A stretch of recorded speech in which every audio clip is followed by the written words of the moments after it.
Salut tout le monde, bienvenue sur Il est temps de vibrer.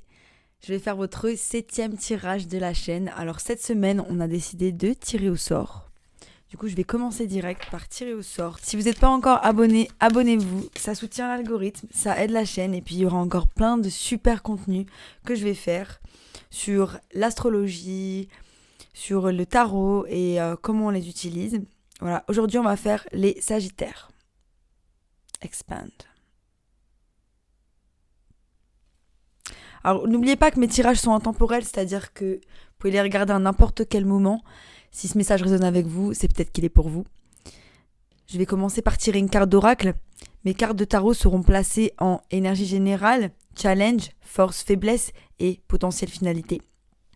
Et je finirai par une carte d'oracle. On attaque direct, hein. Ça, c'est vous, ça. Magnifique. On a la reine de feu. Alors les mots-clés sont la chaleur, les vibrations, la sensualité, l'indépendance, s'étendre et les énergies. Les mots-clés sont engager et stimuler tous ses sens, donner son attention, être concentré et confiant, prendre du plaisir dans la vie, se donner une seconde chance, avoir la tête haute et éviter les comportements méchants. Alors la reine de feu, elle est forte, elle a du pouvoir, elle entreprend, elle est chaleureuse, elle attire les gens comme des papillons de nuit qui se collent à elle, quoi. C'est une personne qui, quand elle rentre dans une pièce, on se rend compte qu'elle est super charismatique. Et là, vous êtes dans ces énergies-là. Donc ça, c'est génial, hein. L'énergie de l'entrepreneuriat, l'énergie de l'action, l'énergie de juste être sensuelle et chaleureuse et l'envie de briller, quoi. C'est vraiment des très bonnes énergies.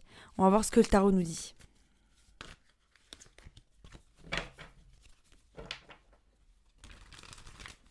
Alors mes petits sagittaires, on vous sent dans de très bonnes énergies avec la reine de feu qui se trouve juste là. Mais là, la question aujourd'hui, le thème de votre tirage, ça va être les gens qui vous entourent, votre famille, vos amis, les gens qui vous entourent.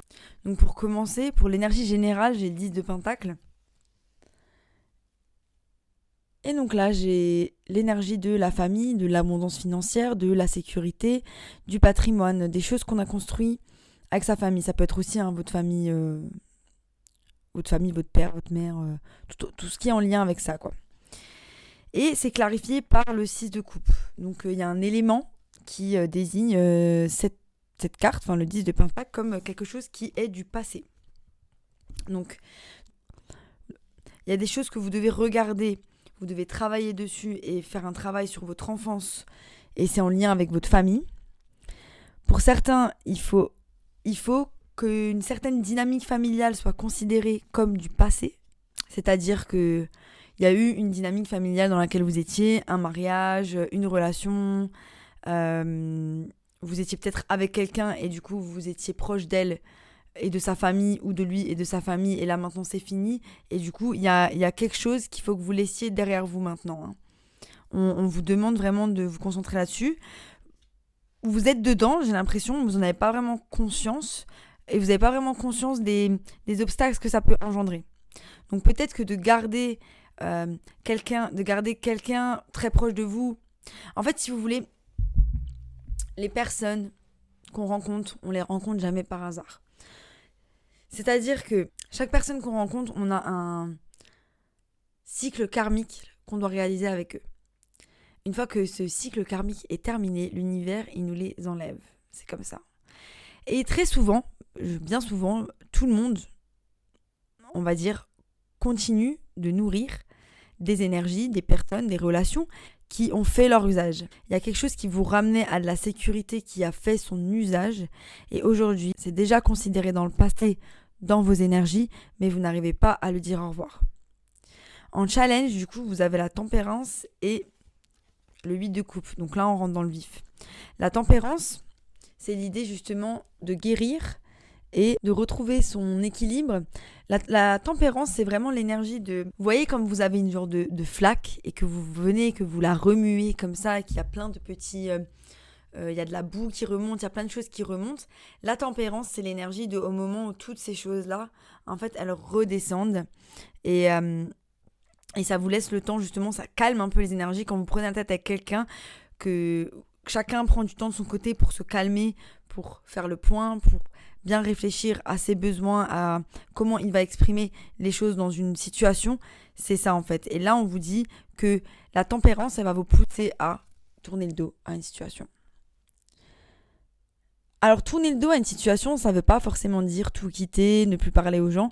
C'est vraiment juste ne plus nourrir ces énergies-là énergétiquement. C'est-à-dire que, voilà, tension goes, energy flows. Là où votre attention va, votre énergie va, tout simplement. Donc là, ce que l'univers vous demande, c'est de mettre votre attention ailleurs. Sur des choses sur lesquelles vous aurez plus de chances d'avoir des retours sur investissement. Parce qu'en dessous de votre jeu, j'ai la résistance. Et vous êtes résistant à ces changements. Mais votre force, c'est que vous êtes dans les énergies de la reine de feu, qui est soutenue du coup par le 6 de bâton qui nous rappelle vraiment, c'est la carte du succès. Donc vous avez vraiment achevé des choses qui vous ont donné de la valeur, qui vous ont donné confiance. Vous avez mis les choses en place pour attirer de belles choses à vous et aujourd'hui vous êtes satisfait. Hein. Ça se sent que vous êtes satisfait. Vous avez récolté le fruit de votre karma, mais en même temps le fruit de votre karma, c'est aussi de laisser derrière vous cette situation qui ne vous sert plus et dont vous avez encore du mal, j'ai l'impression. Donc j'ai la sensation qu'il y a eu énormément de travail sur vous, que vous êtes vraiment dans une bonne phase où vous brillez, vous êtes agréable avec les gens, vous faites des belles rencontres, vous êtes aligné avec vous-même et ça c'est super beau, mais il y a comme un obstacle qui va vous empêcher et là on le voit en fait dans votre faiblesse, c'est d'agir parfois un peu trop vite. Donc le roi d'épée quand il est...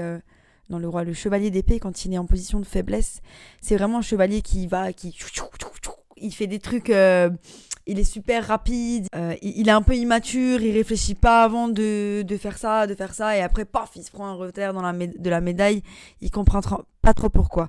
Donc on vous demande, votre faiblesse c'est d'agir avec minutie et en fait d'être aussi un peu trop passif. Vous attendez que quelqu'un prenne la décision pour vous par rapport à cette situation. Pour certains, il y a quelque chose à laisser derrière, c'est en lien avec une relation peut-être qui dure depuis un moment, ou c'est des changements que vous attendez qui n'ont pas encore été faits. Les choses peuvent pas, c'est pas forcément qu'il faut tout arrêter, c'est juste qu'il faut que vous vous détachiez émotionnellement de quelque chose qui s'est passé dans cette dynamique. Ça veut pas dire de cette personne-là. Voilà, qu'on ne comprenne pas que je dise à tout le monde de quitter leur partenaire. Hein. C'est pas du tout ce que je dis. C'est que c'est des énergies qui sont en train de mourir, qu'il faut laisser derrière, peut-être pour laisser des choses nouvelles commencer dans votre couple ou dans votre relation ou ailleurs. Et là, du coup, on a vraiment ces énergies-là où vous êtes entre deux, vous réfléchissez énormément. Il y a un choix à faire. Hein. Et donc faites le choix, choisissez-vous, choisissez l'amour. Parce que c'est ça, hein, votre potentielle finalité, c'est l'amour. Voilà, l'amour de soi, l'amour avec quelqu'un. Et ne gâchez pas ça parce que vous avez des barrières mentales. Il faut apprendre parfois à pardonner, il faut apprendre parfois à se pardonner aussi. Les personnes qui nous entourent, tout ce qu'elles nous font, c'est seulement ce qu'on les laisse faire. C'est à vous de définir vos limites pour les gens, parce que les gens, ils les traverseront toujours, ou ils essaieront toujours de les traverser. Il y a des choses qu'on ne peut pas accepter. Hein. Votre valeur, c'est vous qui vous la donnez. Méditez là-dessus. Voilà. C'est mon message pour vous, les petits sagittaires. Si vous avez aimé, n'oubliez pas de vous abonner. Cliquez sur la petite clochette en bas, histoire de recevoir les notifications. Et je vous dis à bientôt pour de nouvelles aventures.